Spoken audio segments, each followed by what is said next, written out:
Assalamualaikum warahmatullahi wabarakatuh.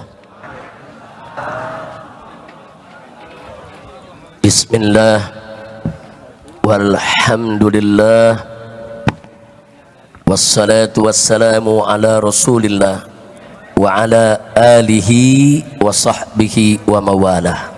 Amma ba'd. Siyadatul habaib asy-syurafa wa sa'adatul ulama'il fudala wa jami'il hadirin wal hadirat al ahibba'il a'izza rahimakumullah. Fi hadhil munasabatis sa'idah la ansa an usiyakum jami'an wa nafsi bitaqwallah wa bita'ati rasulillahi sallallahu alaihi wa alihi wa sahbihi wa sallam. فنسأل الله سبحانه وتعالى أن يهدينا إلى صراطه المستقيم ويجعلنا من المتقين ويدخلنا جنته جنة النعيم والحمد لله رب العالمين. تقبل الله منا ومنكم فتقبل يا كريم.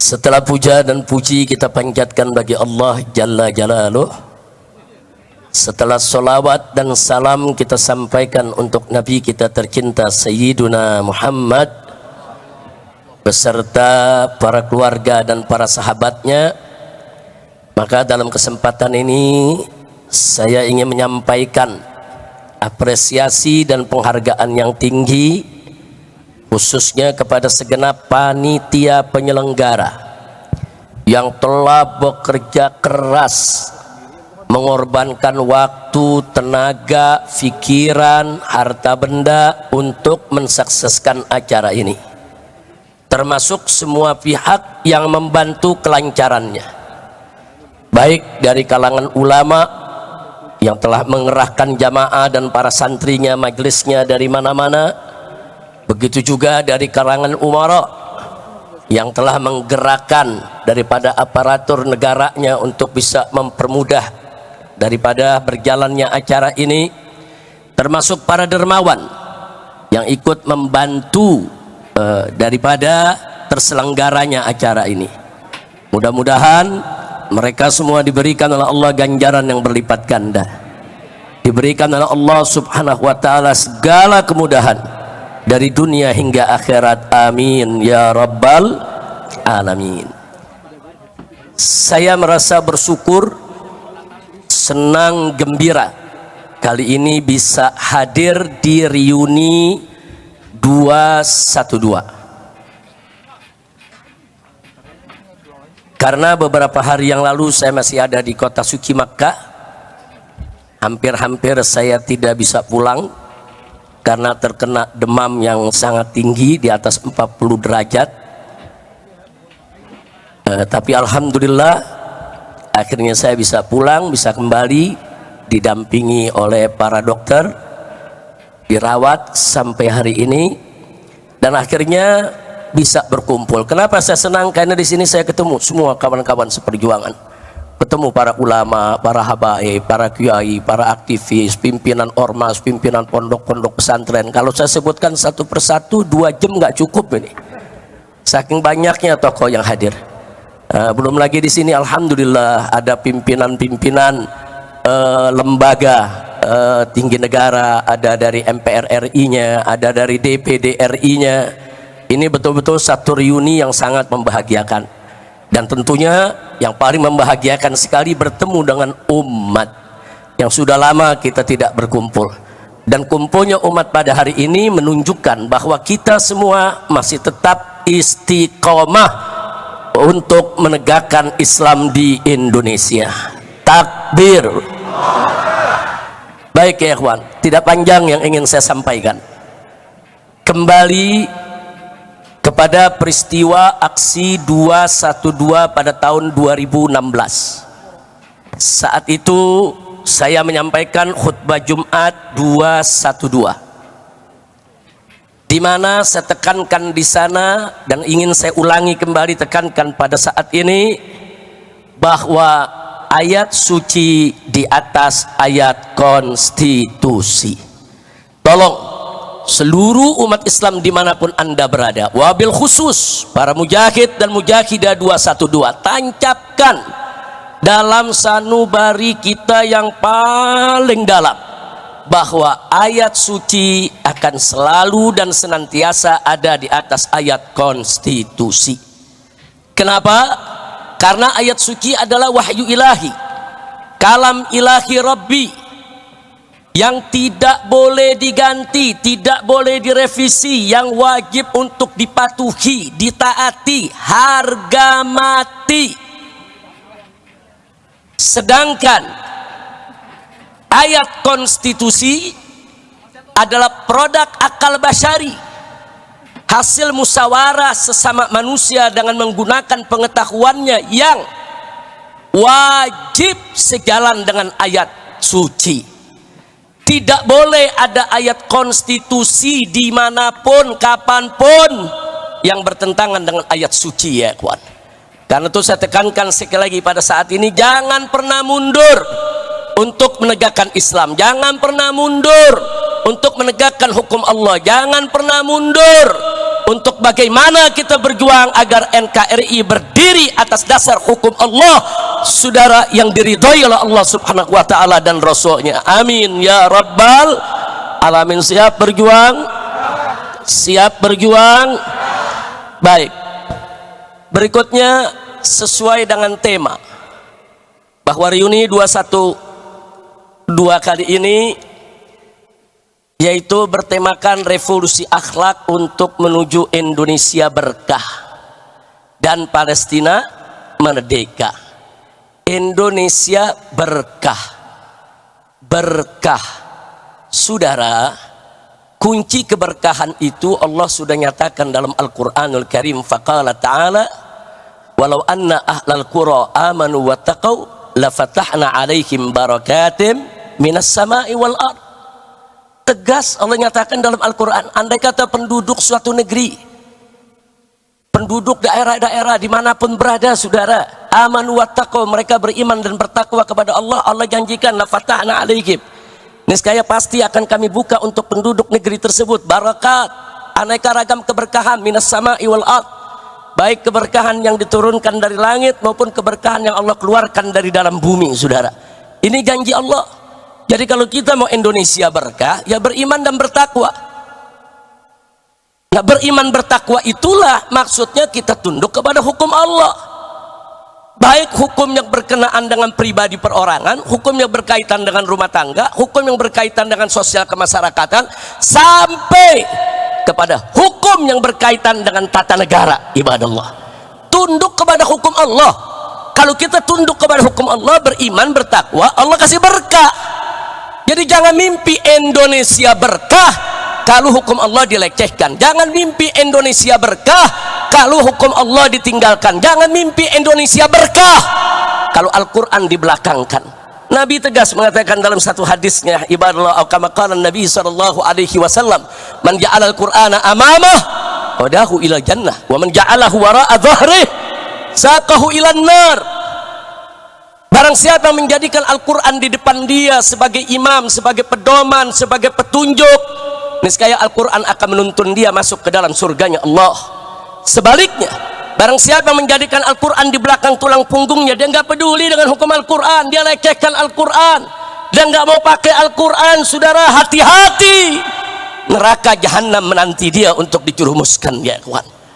Na'udzubillah min dzalik. Mudah-mudahan di kepemimpinan baru saat ini yang terhormat, yang sama kita hormati Bapak Presiden Haji Prabowo Subianto, saudara, bisa selalu mengedepankan ayat suci di atas ayat konstitusi.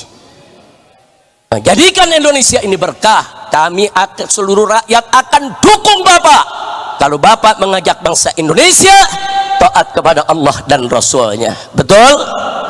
Betul? Takbir. Nah, jadi sekali lagi jangan pernah mundur, ya ikhwan. Nah, baiklah. Berikutnya yang tidak boleh saya lupakan juga, ya ikhwan, alhamdulillah, Pilpres sudah selesai, pilkada sudah selesai, pilkada serentak, saudara.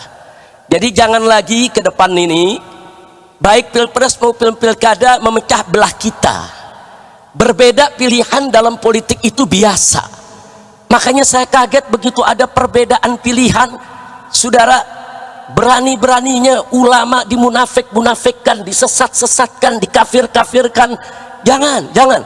Ada habaib, ada ulama berbeda pilihan dengan kita, saudara, masing-masing punya ijtihad politik. Wajib untuk kita saling menghormati, saudara. Jangan mau dipecah belah, saudara. Yang bertarung orang lain, yang dapat kekuasaan orang lain, yang dapat kursi orang lain, yang dapat uang orang lain. Tapi kenapa harus rakyat yang diadu domba, rakyat yang baku pukul, dan rakyat yang dipecah belah? Jangan mau lagi kita diadu domba. Setuju? Siap bersatu? Siap bersatu? Takbir! Nggak apa-apa, kita beda-beda pendapat, nggak apa-apa, saudara. Hanya saja kita mau ingatkan semua, saudara, di dalam memilih pemimpin, jangan lupa jadikan Al-Quran dan As-Sunnah sebagai pedoman kita. Al-Quran dan As-Sunnah sudah menuntun kita bagaimana cara memilih pemimpin. Yang model bagaimana pemimpin yang harus kita pilih, ikuti saja. Selama kita berpedoman kepada Al-Quran dan As-Sunnah, Al-Ijma' dan Qiyas, saudara, serta apa-apa sudah disampaikan oleh para ulama-ulama salaf kita, insya Allah kita tidak akan terjerumus ke dalam jurang kebingungan. Enggak, kita enggak bakal bingung. Kita bingung memilih pemimpin karena meninggalkan Quran dan Sunnah.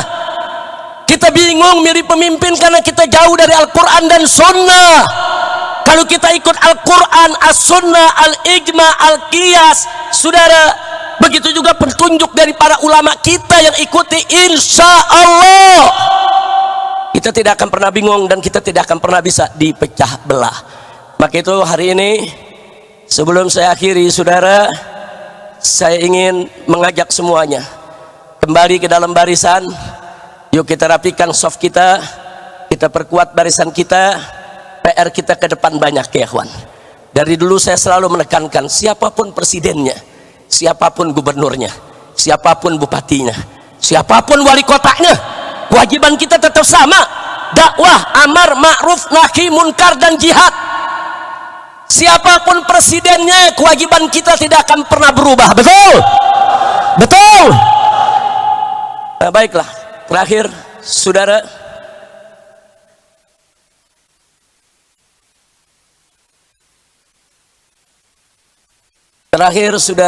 yang ingin saya ingatkan di sini, bahwa penegakan hukum di Indonesia yang carut marut selama ini, saudara, khususnya dalam satu dekade 10 tahun terakhir, saudara, demokrasi dirusak, hukum ditabrak, korupsi merajalela, judi di mana-mana, hancur-hancuran ini negeri, saudara.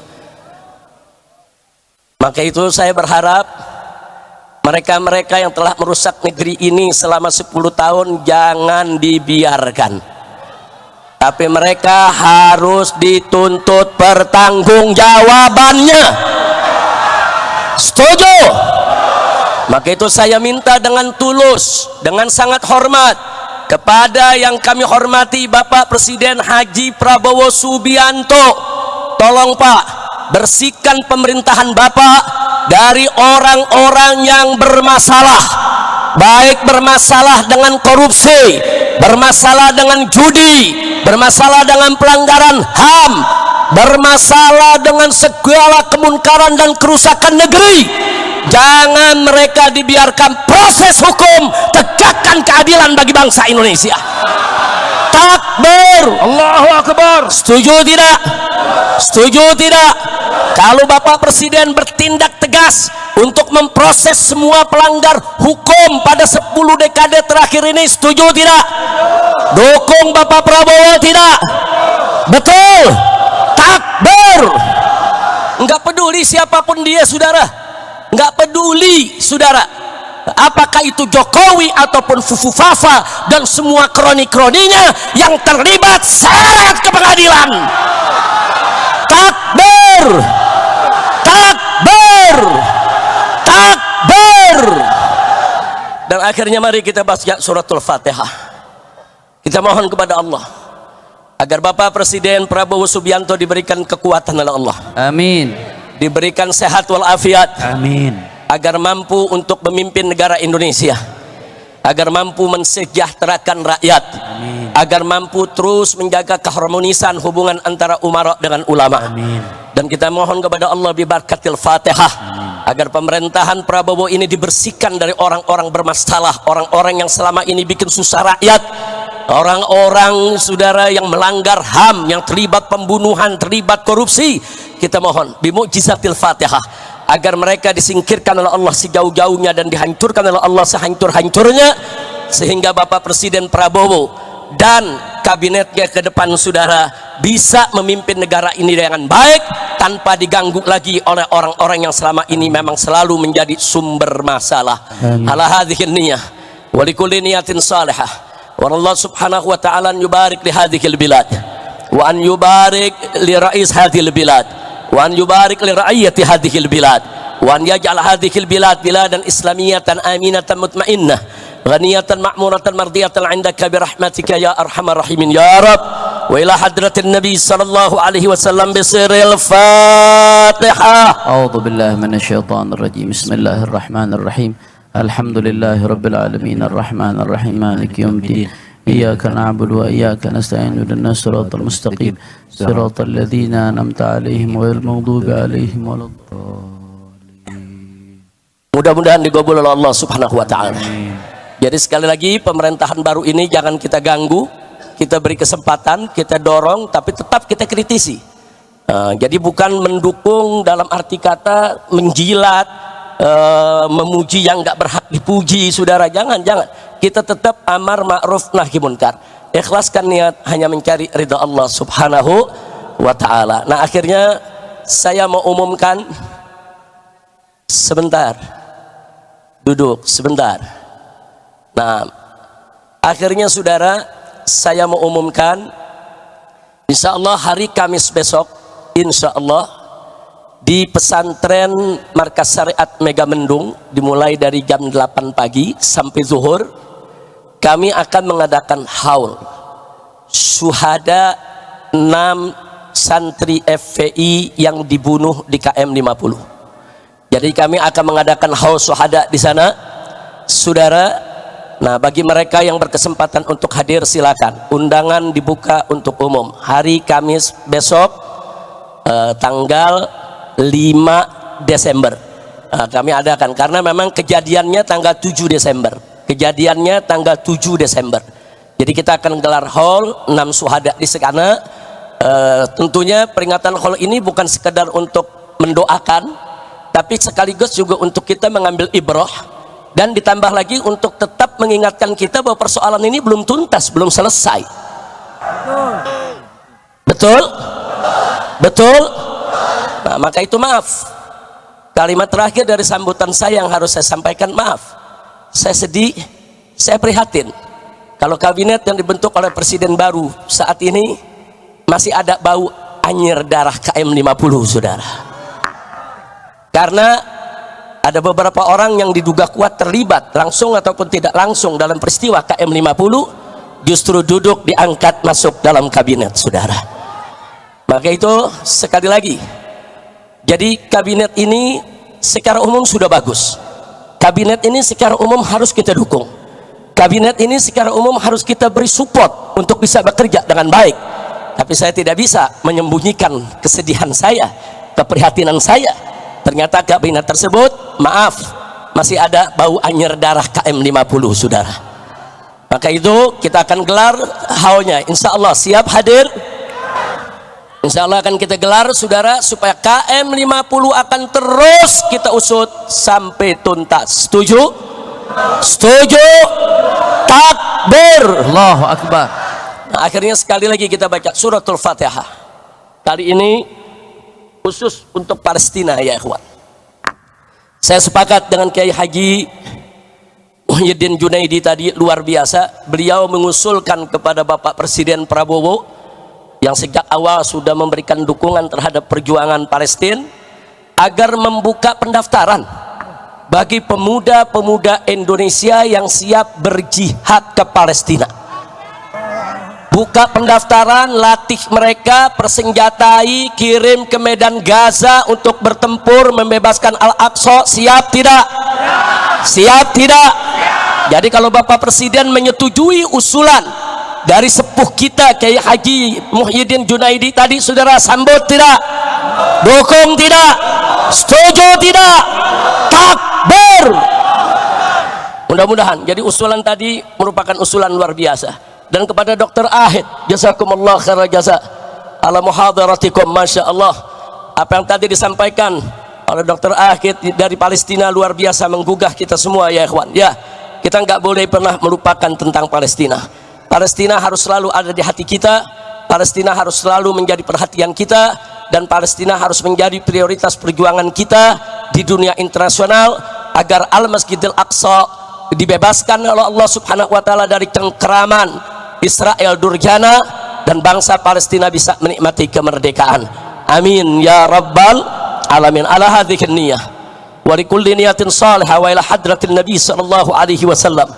Wa Allah Subhanahu wa taala an yarzuqa sya'bal Filistini fathan mubina wa nasran aziza wa khalasan jamila wa baladan amina. Amin. Wa imaman adila. Amin. Wa ila hadratin nabi bisiril Fatihah. A'udzubillahi minasyaitonir rajim. Bismillahirrahmanirrahim. Alhamdulillahi rabbil alamin arrahmanir rahim maliki yaumiddin. Iyyaka na'budu wa iyyaka nasta'in. Ihdinas siratal mustaqim. Siratal ladzina an'amta 'alaihim ghairil maghdubi 'alaihim waladdallin. Amin. Alhamdulillah. Baik ya ikhwan, setelah saya tutup, ini akan dilanjutkan pembacaan doa penutup oleh Buya Ahmad Qurtubi Jailani. Beliau nanti yang akan baca doa, kita aminkan dengan khusyuk, dengan penuh keyakinan. Semoga doa kita akan diterima oleh Allah Subhanahu wa taala. Jadi itu saja yang bisa saya sampaikan, dan saya minta maaf kalau kondisi saya memang terlalu lemah ya ikhwan. Kalau dokter melarang saya bicara, saya keluar kena angin begini dilarang ya ikhwan. Tapi apa boleh buat. Saya berangkat kemarin dari sana hari Kamis ya kawan, sore maghrib saya berangkat, tapi pagi hari sampai jam 1 saya punya panas tuh 41 derajat lebih. Jadi saya dimasukkan ke rumah sakit. Saya minta kepada dokter untuk berikan obat yang paling keras, paten, yang bisa menahan, menghentikan saya punya panas agar saya bisa melakukan perjalanan. Berhasil. Habis 3-4 jam saya diinfus, yang itu jam 1 selesai saya langsung berangkat ke bandara, kemudian langsung terbang. Ternyata di pesawat dari mulai terbang sampai turun luar biasa, menggigil, demam, cukup hebat ya ikhwan. Tapi alhamdulillah sampai di Jakarta ditangani lagi oleh dokter-dokter kita. Setiap malam memang panas bisa mencapai 40. Kalau pagi begini nih mulai rendah, nanti begitu siang agak mulai ringan. Tapi saya sudah periksa semua, alhamdulillah, periksa darah, urin dan lain sebagainya semua bagus. Tapi insya Allah sepulang dari acara ini saya sudah janjian saya akan langsung dirawat di rumah sakit untuk pemulihan. Karena itu saya minta maaf, mungkin ke depan ini banyak yang sudah ngundang saya, banyak undangan yang tidak akan bisa saya datang sampai betul-betul pulih tenaga. Tapi itulah karena cinta antum semua, karena doa antum semua, dan karena rasa senang saya kumpul dengan para ulama, para kiai, dengan nazrah mereka, suara yang gak keluar jadi keluarnya ikhwan. Alhamdulillah suara yang gak keluar jadi keluar. Nah tapi ini semua nazrah dari para habaib kita, para ulama kita. Terima kasih banyak para kiai, para ulama, dan mohon maaf kalau dari tadi saya nggak mau selaman, bukan apa-apa. Satu selaman semua selaman, satu meluk semua meluk. Akhirnya panas bukan turun dari 40 bisa 80 urusannya. Nah jadi tolong dimaafkan, tolong dimaafkan. Saya nggak biasa begini. Biasanya saya paling seneng selaman sama ulama, paling seneng saya pelukan sama ulama, paling seneng saya cium jidat ulama atau saya dicium jidat saya oleh ulama. Nah tolong hari ini saya nggak selaman, dimaklumi. Bukan sombong, tapi untuk mempercepat pemulihan. Nah itu saja. Terima kasih. Akhirnya sekian dari saya. Hadani Allah wa iyyakum ila siratikal mustaqim. Wassalamualaikum warahmatullahi wabarakatuh. Waalaikumsalam warahmatullahi wabarakatuh. Takbir.